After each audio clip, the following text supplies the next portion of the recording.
Hey, good morning from Sugar City Studios, beautiful Johnson Square, sunny Savannah, Georgia. Mark Hall with North Point of View with Dr. Walter Kimses. Good morning, Walter. Good morning, Mark. How are you? Good, man. How you doing? Great. Good. Hey, wanted to jump into the electric vehicle conversation. Really cool article in the Wall Street Journal this morning. Where we March 23rd. Interestingly, the carbon footprint of the Tesla compared to the Toyota RAV4 at the end of the assembly line, bigger carbon footprint with the Tesla. I guess something about the mining, the lithium battery, that kind of stuff. But long-term, huge benefit. Huge benefit. I know the technology is advancing rapidly. Big picture, where are we, Walter? Well, we have just seen in the last 2 weeks a level 3 car put on the market. Was done by Honda. Only 100 cars, so it's not mass market yet. What we do have are the level 1s and level 2 cars that are out there sold in the mass market.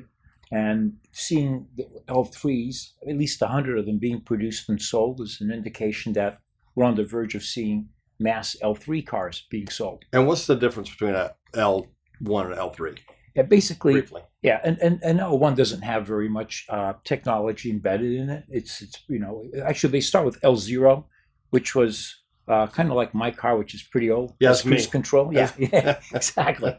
So, and then as you start to automate things, like for example, if you have your cruise control, the car has a radar, so that if you're coming down the highway and you're getting too close to a car that's moving more slowly, it'll start to decelerate your car for you. Right. Which I find personally aggravating because you end up driving 60 miles an hour behind grandma. Yeah. So, anyways, as you increase the technology in the car that allows you to increasingly pay less attention to the car, that's what gets you to the final stage L5, which is when the car can literally drive itself. So, for example, say in 10 years, I've got an L5 car. Is that sort of the production model right now? Is that the forecast? Correct. L5 in 10 years? L5 in 10 years is roughly what they think. It could happen sooner, actually, but we'll come back to that in a second. But basically, say in 10 years, you could order your groceries on Instacart and then tell your car to go fetch them. And you stay home and watch TV. I like that. So that's the kind of world that this could go to, So, but it's very interesting. We have a big path to get there. I don't know right now that the country as a whole would be very comfortable with trucks and cars driving around all by themselves. But it does look like technologically we will be there in 10 years. So a couple points in this though, Mark. First one is it's one thing to do it to make something work once, and it's another to make it work in all circumstances. So would I be comfortable with the truck driving from Los Angeles to New York through Manhattan traffic during a riot while there is a lot of rain and snow? Maybe not. No, I don't think so. Yeah. So it's the phasing in of this may take longer than 10 years. And then just secondarily, would I be comfortable driving in a street where there's a bunch of cars without people sitting in the cars? I don't know. So the social acceptance of this is another story. But I do want to go back to your carbon footprint comment. That does make a lot of sense to me that the Wall Street Journal did the analysis and found that the electric cars actually, at the end of the assembly line, have a bigger carbon footprint. But there's another way to look at this. The CEO of Mary Barra of General Motors, a couple of years ago, she said that the automated electrical vehicles, so AEVs as they call them, could easily go 1 million miles.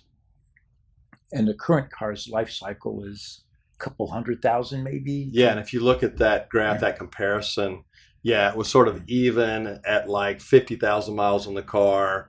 At 100, there was a breakaway. At 200, significant reduction in carbon footprint. So you go to 1 million miles, and the numbers, the percentages are just off the chart. Exactly. So an electric vehicle could replace over its life 5 car sales. Wow. So that's one of the reasons why we saw in Lordstown, Ohio, near Cleveland, GM shut down the factory and sold it. I mean, they're trying to get away from having too much footprint because down the road they won't need as many factories. Well, I get that. I mean, I had an old school Toyota Sequoia that went almost 300. So, the 04 or whatever. So yeah. I guess, yeah, I could see it. Well, I have a Toyota Corolla Matrix, and it's 17 years old. It's got 120,000 miles on it. And I really would like to get a new car, but as an economist, it's really hard to justify it. I have to have a better reason. And you might be the outlier. I'm not sure. Warren Buffett had his Volkswagen or whatever it was, Jetta, for 27 years. So there's something there. I got 2 more years to go. Yeah, there's something there. Hey, Walter, anything else to add to this? I mean, the social acceptance sort of is an interesting piece. I think maybe my counter to that, though, is that think about how much has changed over the last year in terms of social acceptance based on what we were forced to do. Well, true. I mean, so let's kind of let's think about what the outcomes are for our industry. A lot of our client base invest in all kinds of real estate, and some of them like parking garages.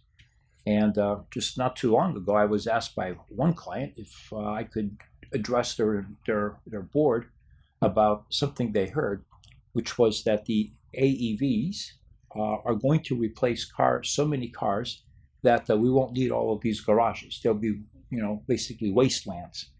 And that upset the real estate investors quite a bit. So I had to come in and talk to them and explain that the guy who said that is basically a science fiction person, didn't recognize that we still have to move people and things. And on top of it, rush hour doesn't really go away. I mean, maybe it's a little less of a crunch time driving through the traffic these days. Maybe even as we get into herd immunity, we don't have it ever again as bad rush hours as we used to. But you're always going to have peaks and valleys in traffic during the day, and for peak demand, you need to have a peak supply of cars. You can't just tell people they're going to have to wait 3 or 4 hours to get a ride someplace. Well, and if you want to, take a look at that, if you only needed half the parking spaces, then I would take half that parking garage and make it an Amazon last mile distribution center, right? There you go, exactly. Location, real estate. You're going to be fine with the parking garages, right? Absolutely. It's funny you say that, but in Chicago, I was working at the Millennium Park. Millennium Park has a parking garage.